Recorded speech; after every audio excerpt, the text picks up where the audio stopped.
presentarnos delante de ti, porque nuestro anhelo es poder recibir tu palabra, la enseñanza que siempre nos guía, nos ilumina, nos muestra el camino de tu voluntad. Señor, que nuestros oídos puedan estar atentos, nuestro corazón abierto para recibir tu palabra y ponerla por obra. Te rogamos por las personas que aún no te conocen, para que esta palabra pueda llegar como semilla a sus corazones y que de esa manera puedan ser alcanzados y añadidos a tu iglesia. Todo esto, Padre, te lo pedimos en el nombre de Jesucristo, nuestro Señor. Amén. Amén. Amén. Vamos a leer, hermanos, la palabra de Dios. Vamos a buscar el libro del profeta Abdías. Yo le recomiendo que lo busque en el índice de su Biblia, ya que este es un libro pequeñito, solo tiene un capítulo y probablemente en su Biblia sea una página o a lo mejor menos y le va a costar encontrarlo. Pero en el índice puede buscar el profeta Abdías y ahí vamos a leer los versículos en los cuales vamos a recibir la palabra del Señor en esta oportunidad.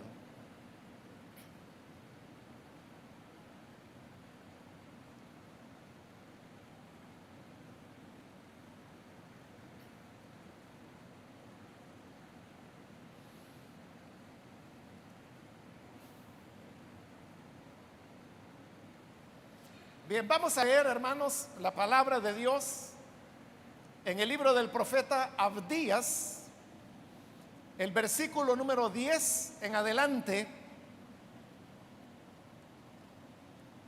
Por la violencia hecha contra tu hermano Jacob, te cubrirá la vergüenza y serás exterminado para siempre. En el día que te mantuviste aparte, en el día que extranjeros llevaron su ejército cautivo, cuando extraños entraron por su puerta y sobre Jerusalén echaron suerte, tú eras como uno de ellos. No debiste reírte de tu hermano en su mal día, en el día de su desgracia. No debiste alegrarte a costa del pueblo de Judá en el día de su ruina. No debiste proferir arrogancia en el día de su angustia. No debiste entrar por la puerta de mi pueblo en el día de su calamidad. No debiste recrear la vista con su desgracia en el día de su calamidad. No debiste echar mano a sus riquezas en el día de su calamidad. No debiste aguardar en los angostos caminos para matar a los que huían. No debiste entregar a los sobrevivientes en el día de su angustia, porque cercano está el día del Señor contra todas las naciones. Edom, como hiciste, se te hará. Sobre tu cabeza recaerá tu merecido. Solamente eso vamos a leer. Hermanos, pueden por favor sentarse.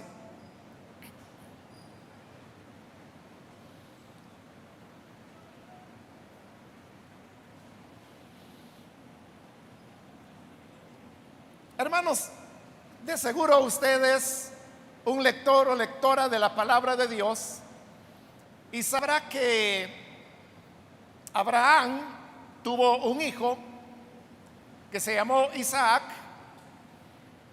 Y luego, cuando Isaac llegó a ser un hombre adulto, se casó a los 40 años de edad. Y luego su esposa también dio a luz, pero sucede que eran mellizos o gemelos, como le llamamos nosotros, gemelos falsos. Así que nacieron dos bebés en el mismo alumbramiento.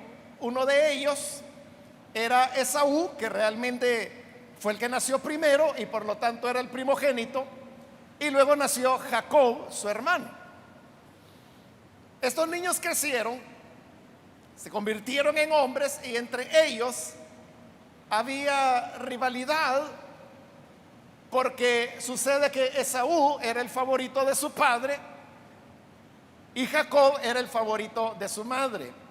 Entonces era un hogar dividido por favoritismos hacia los dos hijos. Pero Jacob era un muchacho que realmente anhelaba recibir las bendiciones de Dios, las promesas que Dios había dado a su abuelo y ahora a su padre. En cambio, Esaú era un muchacho más de andar por el campo, de andar en aventuras, de andar cazando. Y él no estaba tan interesado en eso de las promesas o de la primogenitura. Y usted conoce perfectamente la historia. Un día, Esaú, como era su costumbre, se había ido por los montes a cazar, en tanto que Jacob era un muchacho más de estar en la casa. Incluso él cocinaba. Y ese día que Esaú venía de regreso a casa, él venía cansado porque había andado cazando todo el día, pero sobre todo venía hambriento. Justo en el momento cuando Jacob estaba cocinando un potaje que tenía color rojo, era un guiso. Entonces, cuando Esaú llega, le pide a su hermano Jacob que le dé de comer del guiso que él estaba preparando. Entonces Jacob aprovechó ahí la oportunidad para decirle: está bien, yo te voy a dar de comer, pero con una condición, y es que el derecho de la primogenitura que tú tienes me lo traspases a mí. Esaú entonces pensó: bueno, si no como, me voy a morir, y si me muero, de nada me va a servir la primogenitura. Está bien, le digo, que te quede la primogenitura y dame del guiso. Pero Jacob no se conformaba solo con la palabra, sino que le dijo: júramelo, júramelo solemnemente que me entregas la primogenitura. Y Esaú, como estaba hambriento, se lo prometió y se lo dio. Entonces Esaú comenzó a comer el guisado que su hermano Jacob había preparado, pero como le he dicho, este guisado era de color rojo. Por eso es que a partir de ese evento, de esta historia que le acabo de resumir, las personas comenzaron a llamar a Esaú rojo, porque era rojo el potaje que él se había comido. Solamente que en la lengua, en el idioma que se hablaba ahí en Canaán, la palabra rojo se dice Edom. Y así es como las personas ya no hablaron más de Esaú, sino que comenzaron a llamarle Edom, Edom, Edom, que significa rojo. Estos hombres crecieron, se casaron, tuvieron hijos, y de cada uno de ellos surgió un pueblo. Del lado de Jacob se originaron las 12 tribus de Israel, y ahí vinieron mucha descendencia, entre los cuales surgieron reyes. Todos los reyes de Israel eran descendientes de Jacob. Y por el lado de Esaú, es decir, Edom, también se formó otro pueblo. La Biblia habla de que hubo 12 príncipes que surgieron de Esaú, es decir, Edom, Y ellos también se fueron multiplicando hasta que llegaron a formar otra nación. Y como ellos, ambos eran descendientes de Isaac, entonces compartían la tierra, de manera que con el pasar de los siglos se llegaron a convertir en dos naciones que eran vecinas, una al lado de la otra. El tiempo transcurrió, pasó toda la época de la monarquía israelita. Sabemos la historia de cómo Israel fue un pueblo desobediente. Su problema principal era la idolatría. Ellos recaían y recaían y recaían en la idolatría. El Señor les enviaba un profeta, otro profeta, otro profeta. Les enviaba advertencias, les enviaba sequías, les enviaba pestilencias, les enviaba guerras para ver que se corrigieran. Pero estaban tan hundidos en la idolatría que nunca terminaban de renunciar a su pecado. Hasta que llegó un momento en que Dios se cansó y dijo: bueno, como tú no te corriges, entonces el Señor había anunciado desde la época de Moisés, siglos antes, el orden en que se iban a dar las cosas si ellos desobedecían. Y el último de los recursos en ese orden era el exilio. Y eso era lo único que faltaba, y es lo que vino. Vinieron los caldeos, de los cuales Nabucodonosor era el rey. Atacan lo que quedaba del pueblo de Israel, destruyen Jerusalén. Y entonces allí, con la deportación a Babilonia, se cumplen, hermanos, las advertencias que el Señor había hecho, y también el juicio de Dios por causa de sus rebeliones. Pero eso le sucedió a Israel. La nación vecina, que era Edom, ellos no fueron atacados por los caldeos. Pero cuando ellos vieron caer a Israel, entonces se alegraron. No solo no hicieron nada para ayudar a Israel, sino que se burlaron de Israel cuando estaban siendo destruidos. Pero no solo eso, sino que participaron de la destrucción que venía sobre esto. Y no solo eso, sino que además a los sobrevivientes de Israel que estaban huyendo de la espada, de la muerte, ellos lo entregaban a los caldeos para que los mataran.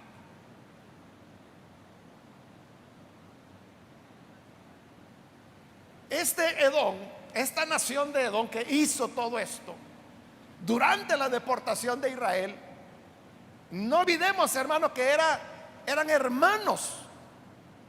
Por eso yo retrocedí a Génesis y le recordé de cómo Jacob, de donde vino Israel, y Esaú, de donde vino Edom, son hermanos que compartieron el vientre de su madre. Eran hermanos mellizos, nacieron solo con unos minutos de diferencia. Pero siendo hermanos, sucede que Edom se burla y se regocija del mal y de las desgracias, o como repetidas veces lo dicen los versículos que leímos, de la calamidad que había venido sobre Israel. Era cierto, hermanos, de que en este momento ya habían pasado siglos de la historia de Jacob y de Esaú. Hacía ya más de 1000 años, casi 2000 años. Pero eso no quitaba el hecho de que en su origen ellos eran naciones hermanas. Entonces lo que está haciendo Edom es que se está regocijando por la calamidad de su hermano. Y frente a esa actitud de burla hacia su hermano, es que Abdías, el profeta del Señor, del cual no sabemos mayores detalles, y a lo mejor usted ni sabía que había un profeta llamado Abdías, porque como le dije al principio, es un libro pequeño, es un solo capítulo y es corto, no llena ni una página de nuestras Biblias. Pero este es el profeta que el Señor levanta para advertirle a Edom sobre la maldad que él ha cometido al desentenderse de su hermano. Ahora, de la misma manera, hermanos, que Edom e Israel eran hermanos, eran naciones hermanas, porque siglos, muchos siglos atrás, ellos dependían de un tronco común, habían tenido un mismo padre, Isaac. De igual manera, nosotros, cuando digo nosotros me refiero a los seres humanos que habitamos este planeta, también somos hermanos. Y no me estoy refiriendo a hermanos en Cristo, lo cual es otra cosa, ¿no? Porque es verdad que los que hemos creído en Jesús y hemos experimentado el milagro del nuevo nacimiento, somos hermanos precisamente por el nuevo nacimiento, hermanos en Cristo. Pero no es de eso que estoy hablando, sino que estoy hablando del hecho de que así como Edom e Israel tenían un tronco común, un padre común, que era Isaac, también todos los seres humanos tenemos un tronco común, un padre común, que fue Adán. Y desde ese punto de vista, todos los seres humanos somos hermanos, creyentes y no creyentes.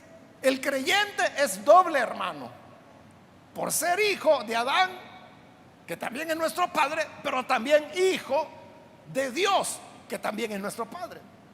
Pero en el caso del no creyente, siguen siendo hermanos, pero solo una vez, porque todos venimos de Adán. Esta profecía de Abdías lo que hace es que exhorta a Edom por haber sido un mal hermano. Veamos los versículos. Comenzamos en el 10, donde dice: por la violencia hecha contra tu hermano Jacob, te cubrirá la vergüenza y serás exterminado para siempre. En primer lugar, note que el Señor le está recalcando a Edom que Israel era su hermano. Así dice el 10: por la violencia hecha contra tu hermano Jacob. Porque Jacob se llamaba su hermano, que luego cambió a Israel, igual que Esaú cambió a Edom. Pero el Señor le está diciendo: es tu hermano. Le hicieron violencia a él, atacaron a tu hermano. Fue el día de la calamidad, cuando le fue mal a tu hermano. Por eso dice: te cubrirá la vergüenza y serás exterminado para siempre. Ahora uno podría preguntar: bueno, pero no era Edom quien los estaba destruyendo. Entonces, ¿por qué el Señor le dice que por el mal que le vino a su hermano, hoy a él le toca pagar?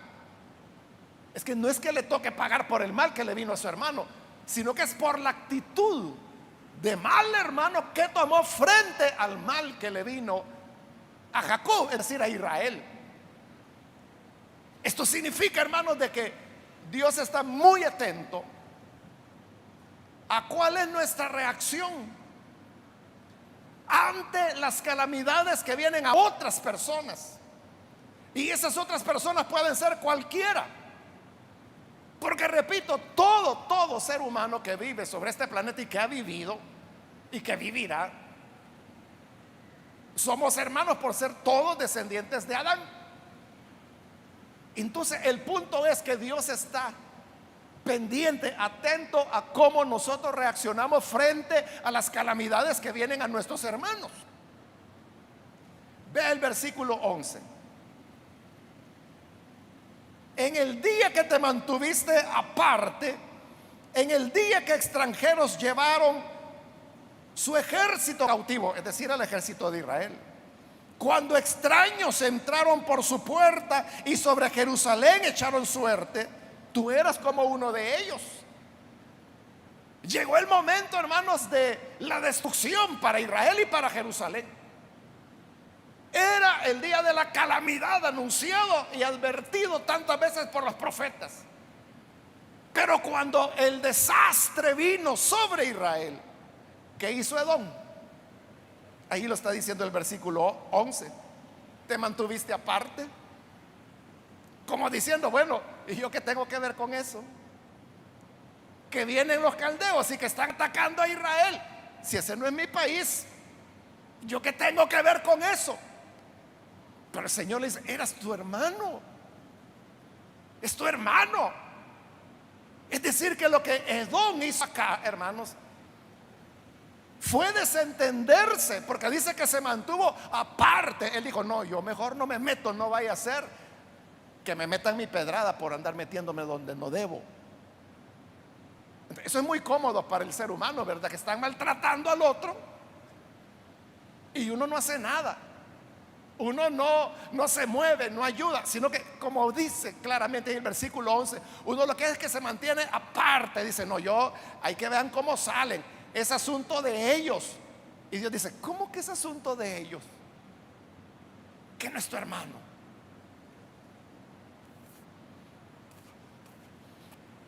Hermanos, aún el sentido natural. Usted sabe que hay familias donde eso es un código. Porque los padres enseñan así a los hermanos y les dicen, miren, ustedes son hermanos, ustedes tienen que apoyarse. Y quizás viene el niño y se queja de su hermanito. Es que mira, papá, es que él es así, es asá, es egoísta. Y viene el papá y dice, sí, hijo, yo sé que así es tu hermano, pero es tu hermano. A él lo vas a tener toda la vida. Entonces, apoyarlo, ayudarlo, porque es tu hermano. Entonces, son niños que se forman, hermanos, con esa educación que sus padres le dijeron, tú tienes que protegerlo, es tu hermano, tienes que salir adelante por él. O si es una niña o dos niñas, igual, ¿verdad? Es tu hermana, debes cuidarla. Entonces, al mayor le ponen un poco más de responsabilidad, porque dice, mira, es tu hermano menor o tu hermana menor. Pero al otro también le dice, él es tu hermano. Entonces hay familias donde así nacen los hijos, ¿verdad? Crecen, se hacen hombres, se hacen mujeres. Y ellos están con aquella idea, no, es mi hermano, es mi hermana. Y cuando ellos saben que su hermano, su hermana está en algún tipo de problema, allá están presentes para ver qué hace, porque se acuerdan de lo que sus padres les dijeron. Hay otras familias que no, hermanos. Porque es cierto, ¿verdad? Así es.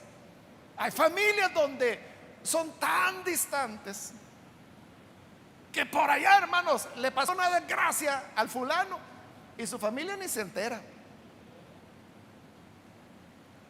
Porque viven lejos, o si viven lejos no tienen una relación muy estrecha, y si la tienen, no es ese tipo de hermanos de que, yo voy a salir a ver qué hago por aquel. No, son así más fríos, ¿verdad? Más distantes. Pero Dios lo que quiere es que nosotros no seamos como Edom lo hizo, de que venía la guerra sobre aquel, estaban lloviendo, hermano, la destrucción, el fuego, las murallas de Jerusalén estaban siendo destruidas. Dice que las puertas estaban abriendo, es decir, ya no tenían defensa, estaban derrotados. Los caldeos lo estaban aniquilando. ¿Y qué hizo Edom? Yo me mantengo aparte, yo no me meto, yo soy neutral. Pero Dios le dice, pero si es tu hermano, ¿cómo de que te vas a poner aparte? ¿Cómo de que no vas a hacer nada? Entonces, la actitud de Edom recuerda, hermanos, las palabras de Caín. Cuando el Señor, Dios le pregunta a Caín, ¿a dónde está tu hermano? Y Caín le dice, yo qué sé, ¿que acaso yo soy el guardián de mi hermano? Claro que lo era, si era su hermano. Y por eso Dios le estaba reclamando. Y Dios le dice, la sangre de tu hermano clama, grita a mí desde la tierra. Así como la tragedia de Abel gritaba el corazón de Dios, igual debería gritar para su hermano, pero era su hermano el que le había matado. Entonces, así está Edom. Entonces, todo este libro de Abdías, toda la profecía de Abdías, hermano, mire qué interesante. O sea, Abdías, como le digo, no sabemos mucho de él. Fue un profeta a cual Dios levantó, pero mire, lo levantó solo para dar una sola profecía, que es esta, y está dirigida contra Edom por no haber sido el hermano que Dios quiere que seamos los unos con los otros. Porque esa actitud de Caín, de Edom, aquí es bastante común, bastante frecuente. ¿O no es usted de las personas que oye que hay problemas, quizás en la casa vecina, y usted dice, bueno, yo no me voy a meter porque hay que ver ellos cómo salen? Ese problema no es de mi incumbencia. En eso de que no me incumbe, no tiene nada que ver, o como Edom dijo, yo me voy a mantener aparte. El Señor está diciendo, mira, esa va a ser tu destrucción. Esa va a ser la razón de tu vergüenza, le dice. Te cubrirá la vergüenza y serás exterminado para siempre por haber sido indiferente, por no haberte cuidado de tu hermano. Entonces, el mensaje que Dios está dejando a través de Abdías es bien claro, hermanos, y es de que uno tiene que ver por su hermano, ver por las otras personas. Uno no puede decir, bueno, fulano tienen problemas, los están tratando mal, los están maltratando, los están tratando injustamente. Uno no puede decir, no, pero yo me mantengo aparte. Algo habrán hecho. Yo le pregunto, ¿Israel había hecho algo? Por supuesto que sí. ¿O acaso la desgracia que le había venido no era el castigo de Dios? ¿Y castigo por qué? Por su rebelión. Entonces, ¿tenía Israel la culpa? Sí, la tenía. ¿Había hecho algo malo Israel? Muchas cosas malas había hecho. ¿Acaso esto no era el castigo de Dios? Sí lo era. Pero aún con todo eso, el Señor dice, pero sigue siendo tu hermano. Y no puedes hacerte a un lado. Tienes que velar por él, tienes que defenderlo. Porque eso es lo justo a los ojos de Dios. Uno lo puede justificar teológicamente y decir, bueno, es la ira de Dios la que está cayendo sobre ellos. Y era cierto. Entonces yo no me voy a meter porque entonces algo voy a cargar yo de la ira de Dios. Pues ahora la ira viene contra ti, le dice Edom, porque viste a tu hermano y lo que hiciste fue apartarle. Y si era tu hermano tenías que haberlo ayudado. Señor, pero si era tu castigo. Sí, pero el castigo no quita la misericordia. Es decir que aunque la persona sea culpable, aunque la persona esté recibiendo lo que sus hechos merecieron, aún así nosotros tenemos que ser atentos, cuidadosos con las personas, porque son nuestros hermanos. Y ya no se diga con aquellos que injustamente son tratados. Si los que justamente estaban padeciendo, el Señor decía que había que ayudarlos, cuanto más al que injustamente era sometido a dificultades.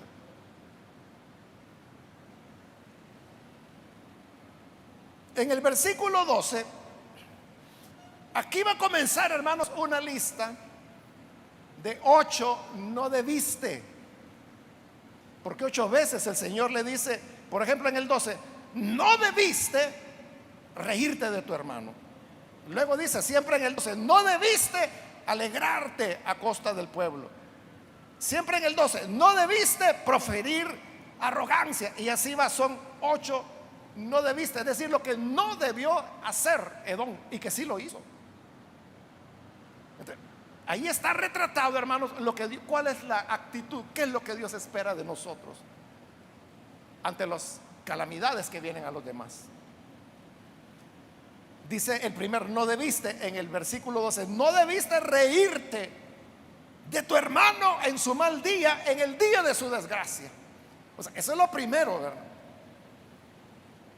Es inhumano, es cruel, es nada cristiano que usted se ponga a celebrar el mal que viene a otra persona.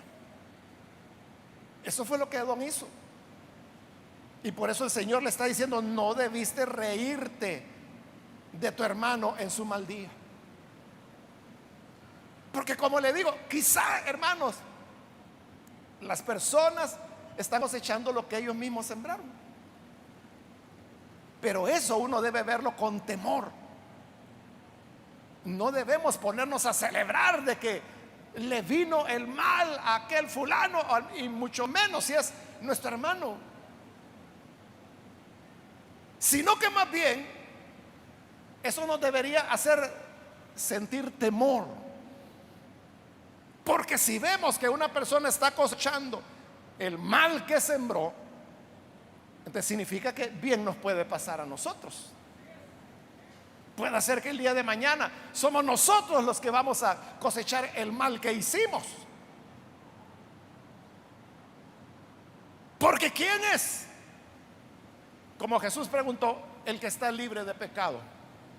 ¿Quién de ustedes está libre de pecado? El que esté libre de pecado, tire la piedra con gusto, alégrese, gócese ahí tirando pedradas, si estás libre de pecado.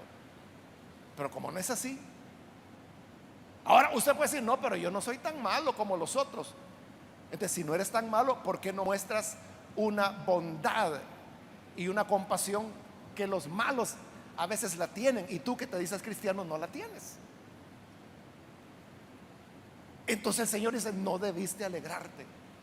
Entonces, eso le desagrada a Dios, que uno celebre el mal de las otras personas. Hermano, uno nunca debe alegrarse porque a la otra persona lo golpeó un vehículo, o que se enfermó, o que lo hospitalizaron, o que lo despidieron del trabajo, o que la novia lo cortó. O sea, hay gente que hace celebración por estas cosas, pero es tu hermano.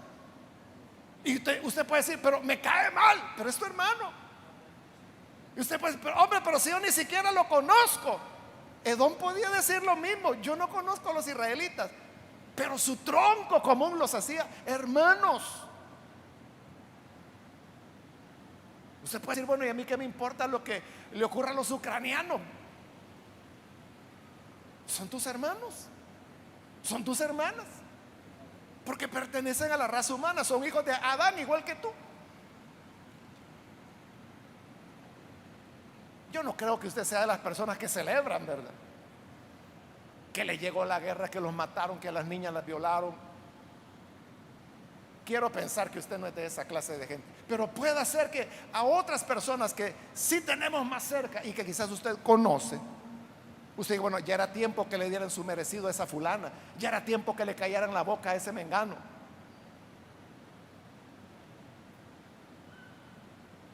Pero el Señor dice: no, no debiste alegrarte.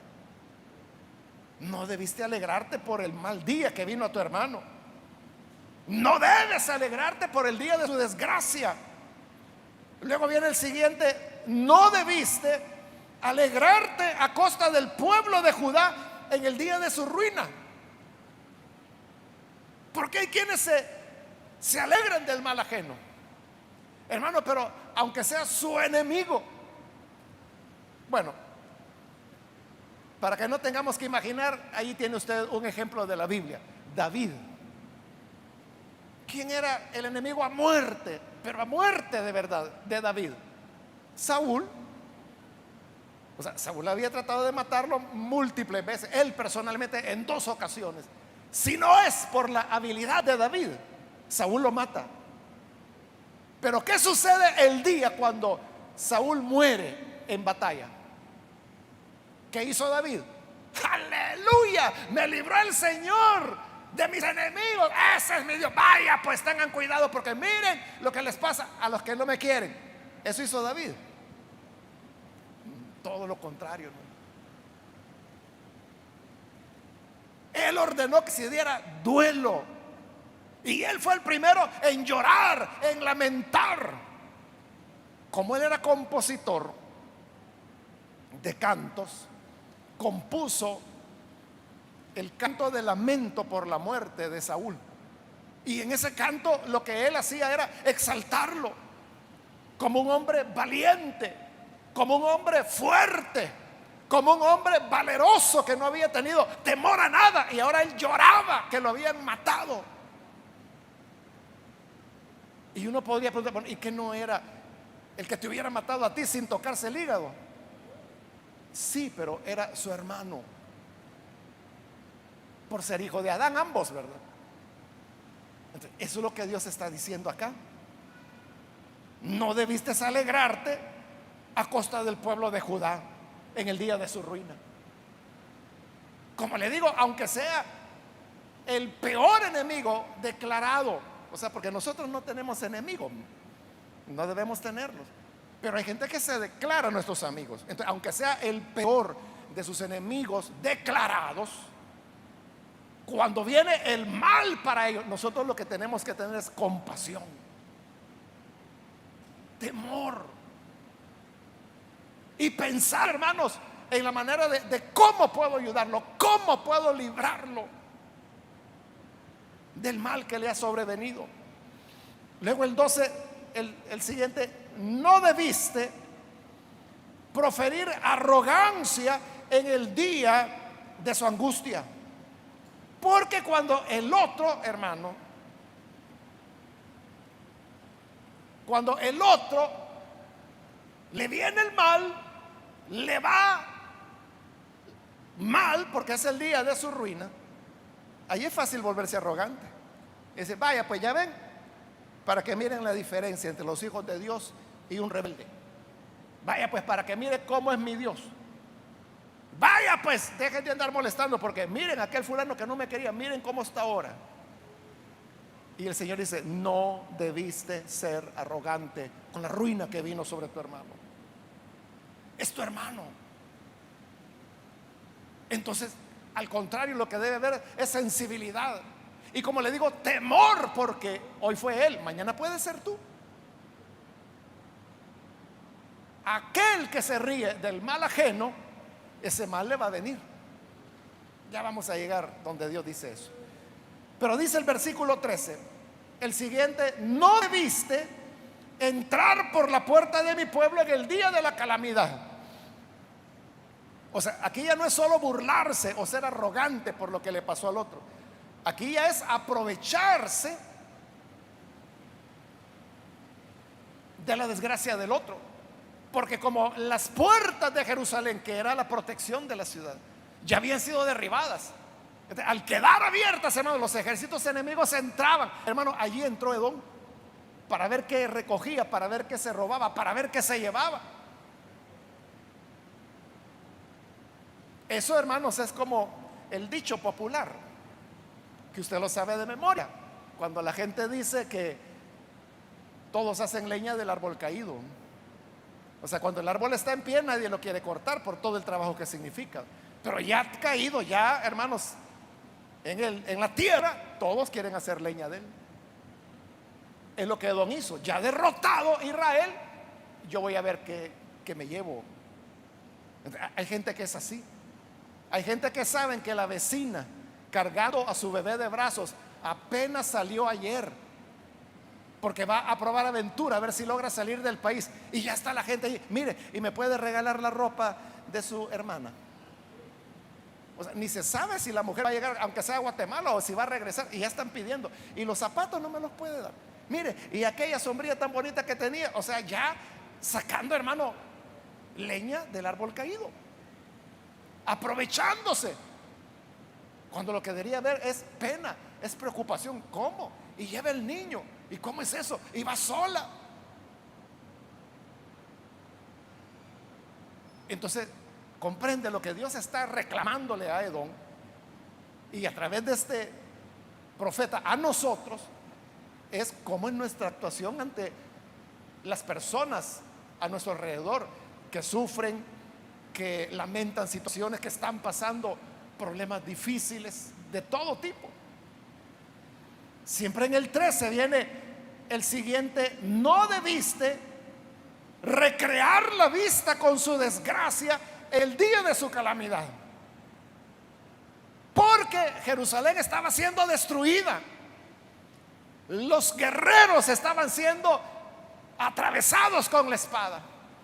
Las mujeres embarazadas les estaban abriendo el vientre. Los jóvenes, las muchachas estaban siendo llevados cautivos. ¿Y qué hizo Edom? Dice que se deleitaba viendo todo esto. Mira, allá se llevan a aquel. Mira a la fulana. Hoy vas a ver lo que es bueno, la van a tener de esclava. Dice que se recreaban viendo el mal. En esa época, hermanos, no había fotografías, pero si las hubiera habido, algo así diría el texto, ¿verdad? Que se recrean viendo la foto y dicen: mira cómo lo tienen aquí, y mira acá cómo va, y mira cómo está en el hospital, y mira cómo lo tienen con un tubo en la boca, mira cómo lo tienen amarrado, recreándose y alegrándose por el mal que le ha venido. Y tú no sabes si al día siguiente vas a estar en esa condición. Por eso es que el Señor dice: juicio sin misericordia se hará al que no tuviere misericordia. Siempre el versículo 13, el siguiente: no debiste echar mano a sus riquezas en el día de la calamidad. Es lo que le estoy diciendo. Como ya estaban derrotados, yo voy a ver qué arranco, yo voy a ver qué rasco ahí, a ver qué de riqueza podían llevarse. Quizás no oro, quizás no diamantes, pero sí vacas, ovejas, herramientas de agricultura. Porque así es la gente, ¿verdad? Que atropellan a alguien en la calle que iba con su caja de herramientas. Ahí dejan al atropellado, agarran la caja de herramientas y se la llevan. O que alguien chocó con su vehículo. Hermanos, van a ver qué sacan del vehículo. A ver si llevaba un teléfono, a ver si llevaba dinero, a ver si tiene estéreo el carro para quitárselo, quitarle los parlantes, quitarle la llanta de repuesto, quitarle las herramientas del vehículo, y el pobre ahí sangrando, hermano, quizás con el carro encima, y el otro aprovechando a ver qué beneficio va a sacar. O sea, eso es abominable a los ojos de Dios. Eso no debemos hacerlo como seres humanos que somos, y mucho menos si nos decimos hijos de Dios. Si nos decimos hijos de Dios, como Pablo le decía a los romanos que él se gozaba con los que se gozaban y lloraba con los que lloraban. Entonces las penas ajenas deben ser nuestras penas, las calamidades de otros deben ser nuestra calamidad. El día malo de otro debe ser motivo de preocupación para nosotros. O sea, no podemos alegrarnos, no podemos justificarlo. Si somos hijos de Dios, no podemos hacerlo. Luego en el 14, vamos con el séptimo: no debiste aguardar en los angostos caminos para matar a los que huían. O sea, esto es lo peor, ¿verdad? No solo se recreaban viendo cómo mataban a sus hermanos, sino que ellos mismos decían: estos fulanos por aquí van a escapar, aquí me quedo, para que cuando vengan yo les voy a dar. Y los mataban a sus mismos hermanos, igual que Caín, que mató a Abel. Hay gente que es así, hermano. Hay evangélicos que son así. Miren, ahí andan buscando a saber a quién. Ah, mire, venga, por allá está, allá está, allá. O sea, en lugar de guardar a su hermano, ellos terminan matándolo. Es lo que dice el versículo 14: no debiste hacerlo, no debiste aguardar esperando en los caminos angostos para matar a los pobres que venían huyendo. Y el octavo: no debiste entregar a los sobrevivientes en el día de la angustia. Algunos lograron, hermanos, sobrevivir, lograron escapar. ¿Y qué hicieron ellos? Entregarlos. Mire, señor Caldeo, este fulano se escapó, y lo entregaban. Y eran sus hermanos, eran israelitas, descendientes del mismo tronco, del tronco de Isaac. Entonces, Hay personas que son así, ¿verdad? Hermano, en las guerras hay personas que entregan a otros. Recuerdo, hermanos, en el año 80, cuando yo llegué para iniciar la obra allá en la ciudad de Santa Ana, allá había, bueno, hay todavía una iglesia, pero había un pastor que hoy ya falleció, ya era un señor. Y yo, hermano, apenas tenía unos meses de haber llegado. Pero como eso era algo que se sabía mucho, y el comentario que había ahí entre los vecinos en el barrio era que este pastor estaba muy cercano a lo que era la Guardia Nacional de esa época. Y mucha gente ahí comentaba de que varias personas, jóvenes sobre todo, habían sido capturados, torturados, desaparecidos o asesinados porque él los estaba entregando. Era lo que en esa época le llamaban un oreja, y él era pastor de esta iglesia. Yo oí eso, hermanos, pero pues uno oye a los vecinos. El problema es cuando lo oye aquí, lo oye allá, lo oye allá. O sea, todo el mundo dice lo mismo. Uno dice, bueno, algo de cierto de tener eso. Pero ¿sabe dónde yo vi que era cierto? Es cuando llega el 10 de enero del 81 del siguiente año, que es cuando estalla la guerra. Bueno, realmente fue el 11 porque ya fue el domingo por la mañana. Toda la noche había sido de tiroteos en Santa Ana. En la mañana del domingo se tranquilizó un poco. Entonces, como ya estaba algo tranquilo, yo salí para ver qué pasaba. Salí a la calle y yo oí que allá a lo lejos, hermano, estaban como hablando en un megáfono, pero yo no entendía qué estaban diciendo. En la radio yo había escuchado que el gobierno de esa época decía que la noche anterior, el sábado, había habido ataques armados en diferentes puntos del país, pero que ya las cosas estaban controladas. Entonces dije yo, bueno, entonces si ya está controlado, ya todo está tranquilo. Pero cuando yo oí el megáfono a lo lejos, era una mujer, una voz de mujer, me extrañó y bueno, ¿qué será eso? Entonces yo fui caminando, porque yo vivía en un pasaje, entonces salí a la calle principal. Hermano, cuando salgo a la calle principal, sí, todo estaba controlado, pero por la guerrilla, o sea, estaba totalmente tomada, por lo menos esa zona, la parte de sures ahí de Santa Ana, que era donde yo vivía. Y el megáfono que oí, hermano, era en una escuela que creo que tiene 3 pisos el edificio. Entonces allá arriba se habían parapetrado la guerrilla y había una mujer efectivamente con un megáfono que estaba diciendo eso, ¿verdad? Que eran las fuerzas del Frente Farabundo Martí que habían tomado la ciudad y que la noche anterior habían incendiado el cuartel, lo cual era cierto. Pero lo que le quiero decir es esto: casi enfrente estaba la casa de ese pastor que le digo. Hermano, lo habían hecho nada.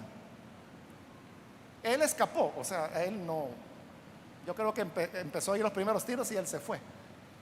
Pero hermano, habían destruido todo. Y las cosas que eran de la casa de él las habían sacado y con eso habían hecho parte de las barricadas que atravesaban la casa, la calle. Entonces, la única casa. O sea, ellos no tocaron nada, excepto esa casa. Entonces yo dije, entonces es cierto lo que dicen de este hombre. O sea, saben qué clase de persona es y por eso es que han tomado esta represalia contra él. Un pastor le estoy hablando. Entonces no nos debe extrañar que hoy el Señor dice, no debiste entregar a los sobrevivientes en su angustia, porque era el momento de la angustia, apenas había escapado.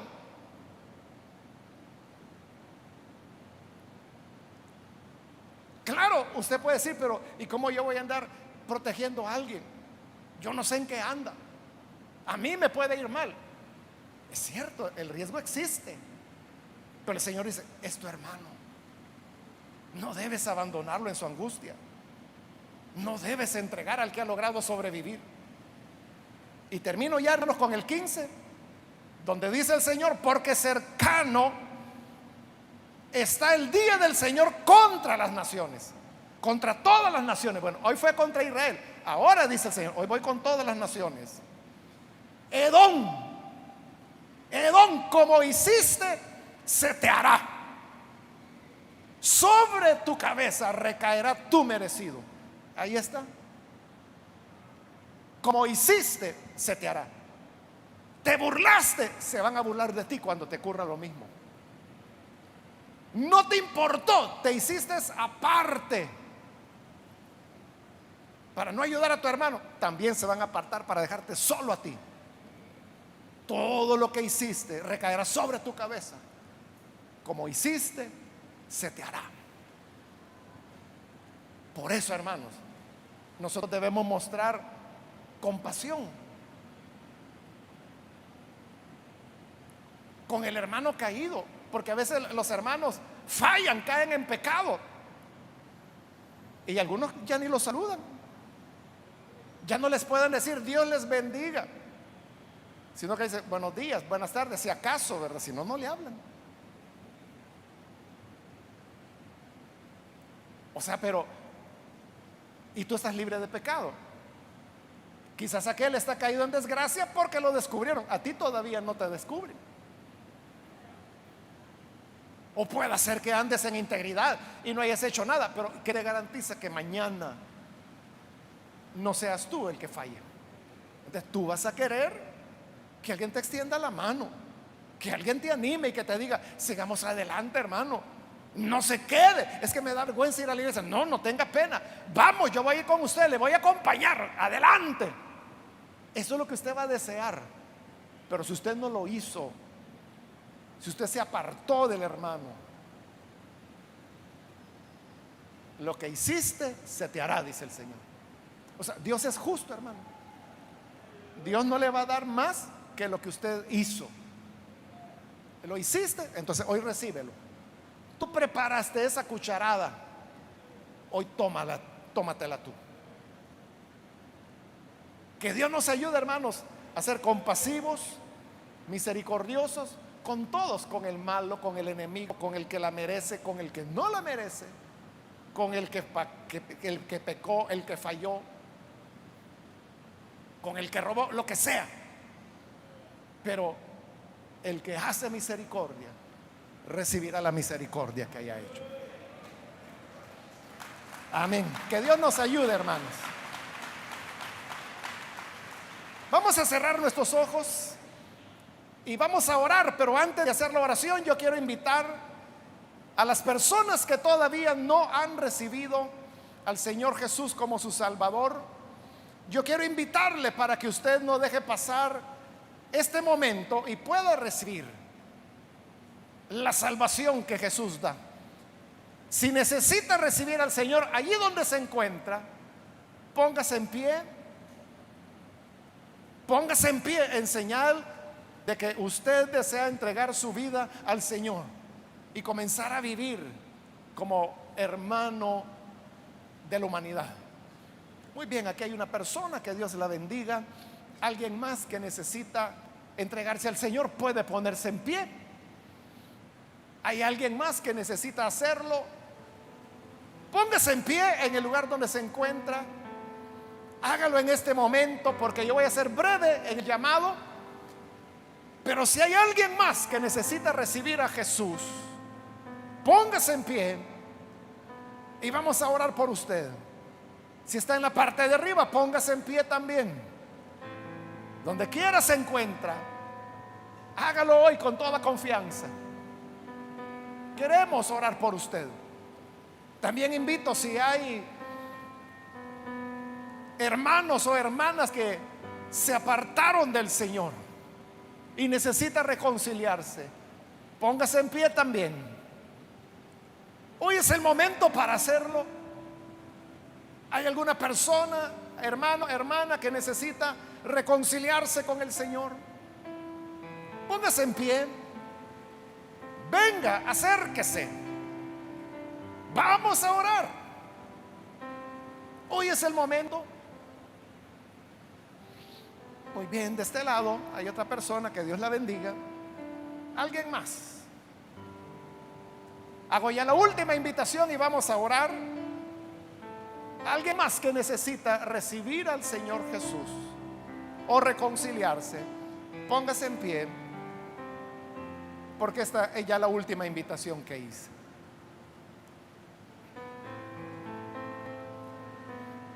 A usted que nos ve por televisión también le invito para que se una con estas personas y juntos oremos al Señor, reciba la gracia que Él le ofrece.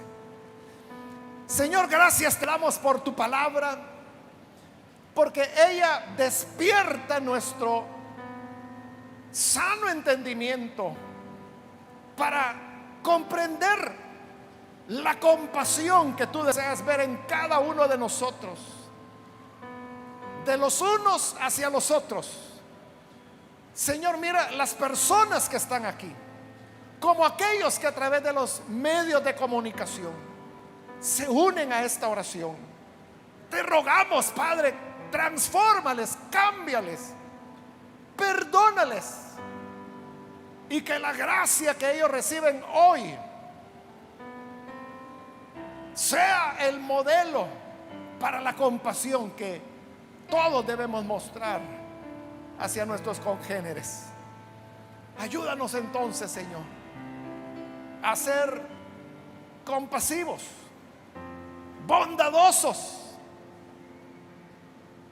llenos de generosidad hacia todas las personas. En el nombre de Jesús nuestro Señor lo pedimos. Amén y amén.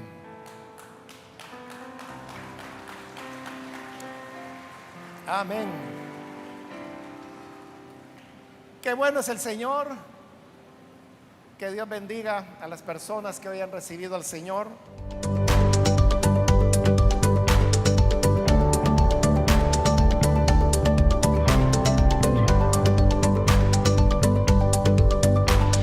Si usted ha aceptado a Jesús como su Salvador, llámenos al 2294-9596 y oraremos por usted.